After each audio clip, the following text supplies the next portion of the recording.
Alors voilà, Baruch Hashem, on a le mérite de commencer le 29e Perek, Perek Kaftet, du Nefesh HaChaim. C'est une grande joie, Rabotai. Vous ne pouvez pas vous imaginer l'importance de cette étude. Je vais vous dire pourquoi. Parce que souvent, on me dit, des parents me disent, ou des bachurim qui sont à la yeshiva me disent, bon ça va, t'es à la yeshiva, 1 an, 2 ans, 4 ans, 5 ans, mais avec quoi tu sors? Et le diplôme.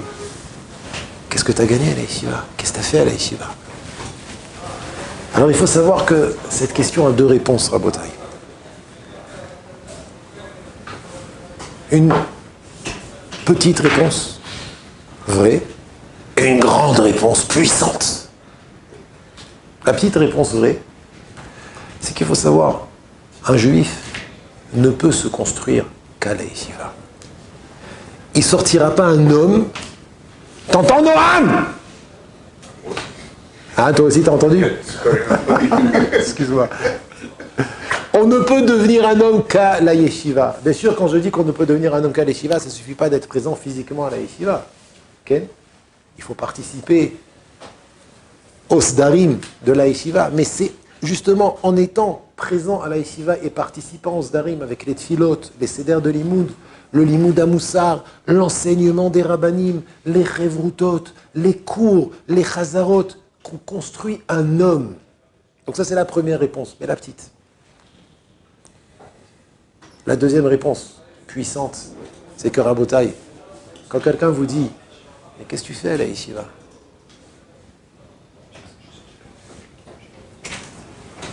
Qu'est-ce que tu gagnes à la yeshiva? C'est quoi le diplôme? Au bout de 1, 2, 5, 7, 8 ans de yeshiva, qu'est-ce que tu as décroché comme diplôme? Celui qui pose cette question, c'est parce qu'il ne sait pas ce que c'est l'étude de la Torah en soi. On ne sait pas ce que c'est l'étude de la Torah. Alors c'est sûr que quand on ne sait pas ce que c'est l'étude de la Torah, on peut se poser la question, bon, d'abord, tu me dis qu'on devient un homme, je veux bien, mais tu me dis qu'il y avait une autre réponse. Hein. Alors en plus, elle est plus grande, c'est une réponse plus puissante.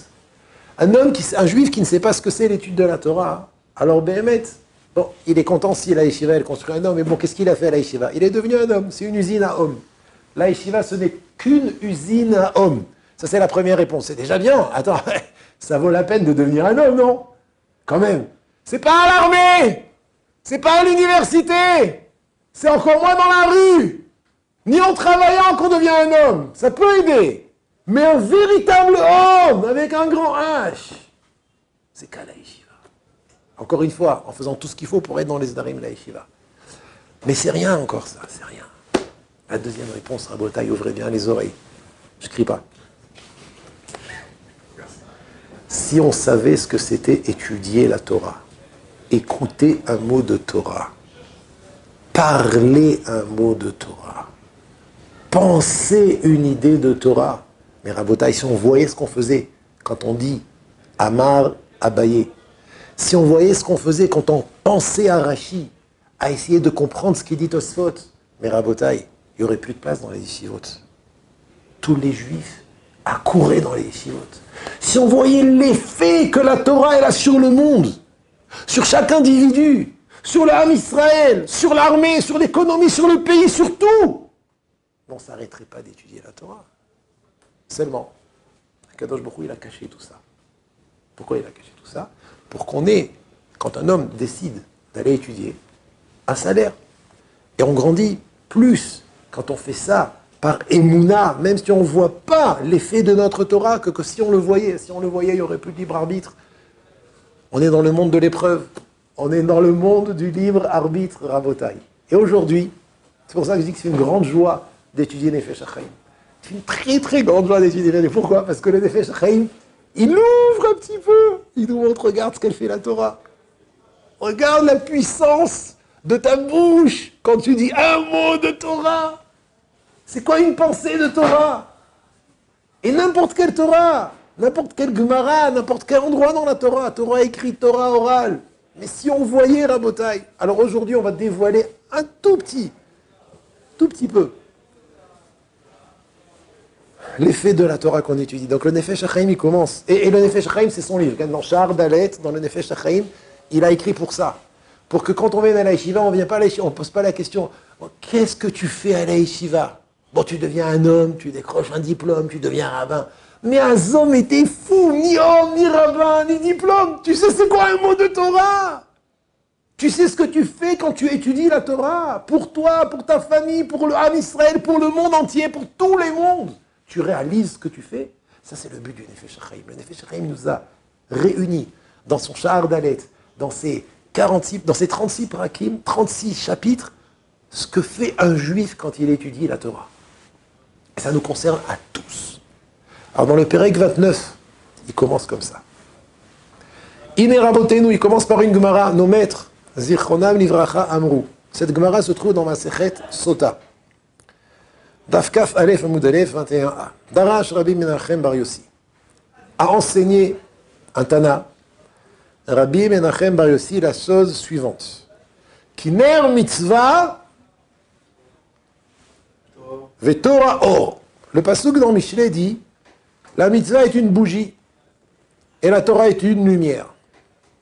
La Gemara explique, c'est le langage de la Gemara. Tala akatuv est un mitzvah bener. La Torah, le pasuk, le verset fait dépendre la mitzvah, compare la mitzvah à une bougie. Ve'et à Torah, alors que l'étude de la Torah, be'or. On compare l'étude de la Torah à la lumière. Donc, l'accomplissement d'une mitzvah, c'est une bougie. Et l'étude de la Torah, c'est une lumière. Pour quelle raison on a comparé la mitzvah à une bougie et l'étude de la Torah à une lumière? La Gemara explique. L'omar lecha, pour te dire, pour t'enseigner, maner eno meir ela lefi sha'a, de la même manière qu'une bougie n'éclaire que pour un moment, tant qu'elle est allumée, mais quand elle s'éteint, il n'y a plus de lumière. Af mitzvah, ainsi la mitzvah qu'on fait, ena megina ela lefi sha'a, ne protège que pour un moment. On va expliquer ce que ça veut dire. Et pourquoi on a appelé la Torah or? Pourquoi la Torah est comparée à la lumière? La Gemara continue. Uma or meir le'olam, de la même manière que la lumière éclaire pour tout le temps. On parle de la lumière du jour, la lumière du soleil. Elle s'éteint jamais. Elle éclaire tout le temps. Af Torah megina le'olam. L'étude de la Torah aussi protège pour tout le temps. Vous allez me dire, protéger de quoi? Le Nefesh HaChaim, ça c'est la braïta donc de Rabbi Menachem Bar Yossi. Ça c'est la braïta de Rabbi Menachem Bar Yossi. Donc je répète, les sikoum, on résume, que le verset compare la mitzvah à une bougie, parce que la bougie elle est pour un temps, la mitzvah aussi c'est pour un temps, alors que la Torah est comparée à la lumière, parce que la lumière elle est éternelle, la Torah aussi elle est éternelle.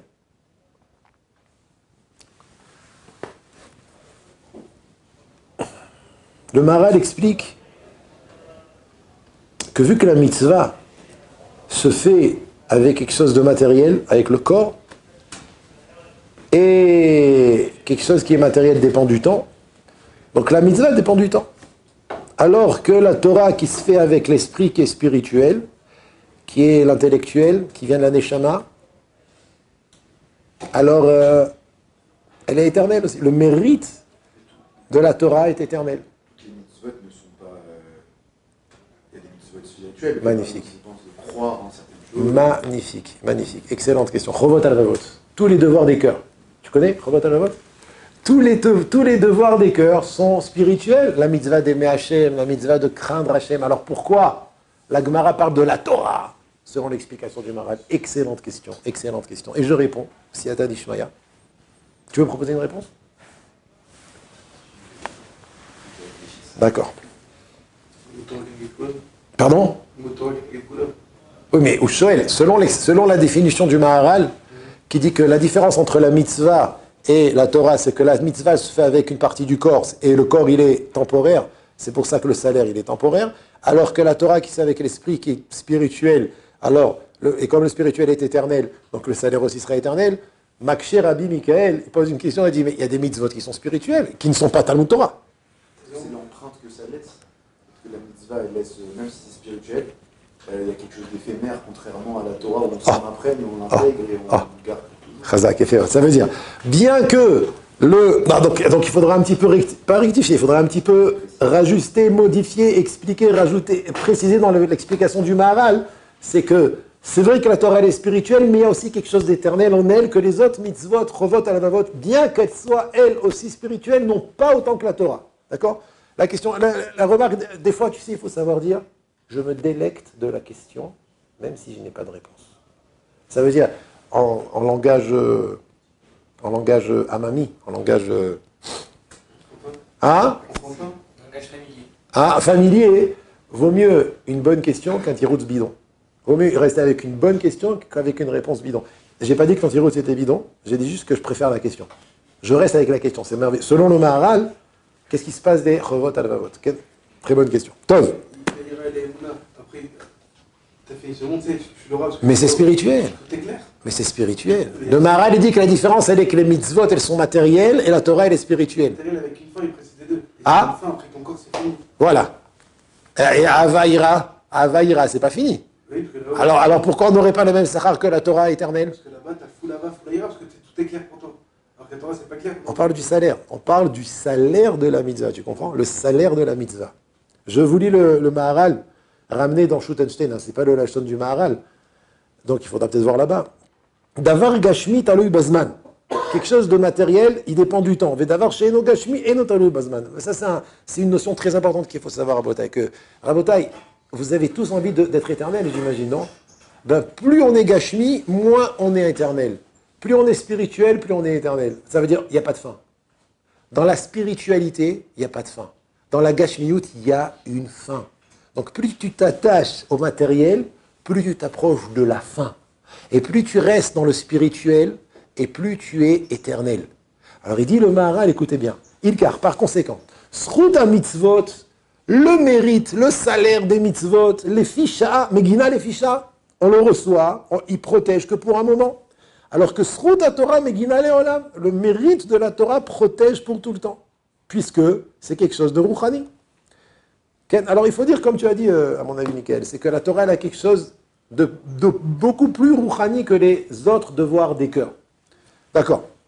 Adkan, rappelez-vous que c'est la braïta de Rabbi Menachem Bar Yossi qui fait une différence entre les mitzvot et la Torah. Très bien, on continue. Et là, on rentre dans un sujet assez intéressant, on va dire dans le vif du sujet. La Gemara continue, il dit le Nefesh HaChaim ou Masik. Il y a toute une sugia dans Masechet Sota d'Av Kaf Alef, et la maskana de la Gemara est la suivante. La conclusion de la Gemara est la suivante. Torah, l'étude de la Torah, Be'idana de Asikba, au moment où on l'étudie, Megina ou Matzla, protège et épargne. C'est quoi protéger? Protéger de quoi? Épargner de quoi? Quelqu'un veut proposer? La Torah protège, au moment où on l'étudie, elle protège de quelque chose. Ah, il y a fait mode. Elle épargne de la faute. Protéger de quoi? Non, c'est la même chose. La faute, c'est la même chose. C'est ce qui amène à faire des fautes. Ah? C'est-à-dire, de quoi elle protège? Non. Tu te rapproches. Ah, tu te rapproches. De quoi on a besoin d'être protégé? Des souffrances. Rachid dit Magina ou Matzla. Magina, c'est pas la Magina qu'on mange. Hein? La Torah, c'est pas la Magina qu'on mange. Il n'a pas compris. Ah, tu connais pas la Magina? T'es pas tunisien? Ah, t'es marocain, c'est pour ça. Non, laisse tomber. Non. Bon, alors, la Torah, elle est Magina ou Matzla. Michael, il connaît. Magina ou Matzla. Elle est Magina des souffrances. Et elle protège du Yetzer Hara. Ça veut dire, la Gemara dit que quand un homme il étudie la Torah, il a deux protections. Il est protégé des souffrances, des Issourim, il dit Rashi, et il est épargné du Yetzer Hara. Par contre, Beidana de lo asikba, alors que quand il étudie plus, il a étudié, mais il n'étudie pas maintenant il est occupé à autre chose. Agune Magne, elle protège des Issourim, Atsule lo matzla, mais elle n'épargne pas du Yetzer Hara. Ça veut dire, on voit une chose ici, que pour être épargné du Yetzer Hara et des fautes, comme tu as dit, il faut être Asuk Batorah. On est obligé d'étudier la Torah, d'avoir la tête prise dans l'étude. Quelqu'un qui a la tête prise dans l'étude, il est sauvé des fautes. Par contre, des souffrances, elles te protègent tout le temps, même si tu n'es plus en train d'étudier. Le mérite de la Torah que tu as étudiée te protège des souffrances. Vous allez me dire, nous on voit des gens qui étudient la Torah et qui souffrent. Je sais, il y a d'autres rejbonotes. Mais en tout cas, on voit des gens qui étudient la Torah et qui ne souffrent pas. Et qui ne sait si ce n'est pas grâce à l'étude de la Torah qu'ils ont étudiée. En tout cas, ça c'est la Torah. La Torah, au moment où on l'étudie, elle protège des souffrances et elle épargne du Yetzer Hara. Au moment où on ne l'étudie plus, elle continue à protéger des souffrances, mais elle n'épargne plus du Yetzer Hara. Ça veut dire un homme, quand il ferme son livre, ou quand il arrête de penser à l'étude, il peut avoir des attaques du Yetzer Hara et fauter. Tu veux te protéger, tu veux un bouclier contre les fautes, étudie la Torah. En étudiant la Torah, tu construis autour de toi, et dans toi, un bouclier contre le Yetzer Hara, qui va donc t'épargner de fauter. Alors que la mitzvah, Ben beidana ne asikba, ben beidana de lo asikba. Que ce soit au moment où il accomplit, ou que ce soit après qu'il ait accompli la mitzvah, agune magne, elle te protège des isurim, atzule lo matzla, mais elle n'épargne pas du Yetzer Hara. Ça veut dire, il n'y a que la Torah au moment où tu étudies, la Torah qui te protège du Yetzer Hara. Mais la Hagana, la protection des souffrances, tu l'as tout le temps. Donc, les sikoum, et là je vais dire la maskana et vous devez poser une question normalement. Si vous avez bien compris le shiur. La maskana, c'est le conclusion. On explique la braïta de Rabbi Menachem de la façon suivante. Ouais. Essayez d'être avec moi. Ceux qui n'étaient pas avec moi peuvent revenir à Botaï. On explique la braïta de Rabbi Menachem de la façon suivante. C'est quoi la différence entre une mitzvah et la Torah? La Torah, lorsque tu l'étudies, elle te protège aussi bien des isurim, c'est-à-dire des souffrances, que du Yetzer Hara. Quand tu l'étudies plus, elle te protège que des souffrances, mais pas du Yetzer Hara. Ça, c'est la Torah. La mitzvah, il n'y a pas de différence entre le moment où tu l'étudies et le moment où tu ne l'étudies pas. Elle te protège toujours des souffrances. C'est-à-dire, tu as fait une mitzvah, ça peut te protéger plus tard, même plus tard, des souffrances. Mais elle ne te protège pas du Yetzer Hara. La mitzvah n'a pas la force. Elle n'est pas faite pour ça, pour te protéger contre le Yetzer Hara. Vous entendez ça? C'est extraordinaire, c'est pas ça la question. Hein. C'est ça, hein? Tu peux être en train de construire ta souka, manger ta matzah et avoir un Yetzer Hara de fou. Par contre, quand tu étudies la Torah, il n'y a pas de Yetzer Hara. Et une knissa. Comment on dit en français une knissa? Ah, pas d'entrée, stop. Il y a un stop. Le Yetzer Hara ne rentre pas chez un juif qui étudie la Torah à Botaï. Ken? Sauf s'il étudie avec son... Il faut qu'il fasse ce qu'il doit faire. Le Yetzer Hara ne rentre pas. Vous connaissez tous l'histoire de David Améler? Vous la connaissez ou pas l'histoire de David Améler? La Gemara dans la Sechet Baba Batra, elle dit que le Satan, c'est le Yetzer Hara, c'est le Malach Hamavet. Ça veut dire que ces trois personnages, c'est la même chose. Le Satan qui fait fauter, le Yetzer Hara qui pousse à la faute aussi. Enfin non, le Satan, c'est celui qui dénonce au tribunal céleste. Le Yetzer Hara, c'est celui qui pousse à la faute, et le Malach Hamavet, c'est celui qui tue. C'est le même, d'accord? Donc David Améler devait mourir. Il devait quitter ce monde. C'était un Shabbat, le jour de Shavuot. Il est mort le jour de Shavuot? Non? C'est pas ça? Ouais. Donc, et le Yetzer Hara n'avait aucune emprise sur lui. Pourquoi? Parce que David Améler était en train d'étudier. Le Yetzer Hara, donc le Malach Hamavet, n'avait aucune emprise sur David Améler, parce que David Améler, pendant 24 heures, il savait qu'il devait mourir Shabbat. Pendant 24 heures, il faisait qu'étudier, pour pas que le Malach Hamavet le prenne. Alors, qu'est-ce qu'il a fait le Malach Hamavet pour tuer David? Vous connaissez l'histoire ou pas? Il a fait du bruit à l'extérieur, il a bougé les branches. David Améler a eu peur, il s'est levé, il s'est arrêté d'étudier, et là, il a tué. Parce que le Malach Hamavet, qui est le Yetzer Hara, qui est le Satan, n'a aucune emprise sur une personne qui est en train d'étudier. Ah? C'est une souffrance. Donc c'est la protéger des souffrances à Torah. Il y a une fin, d'accord, je comprends. Il y a une fin.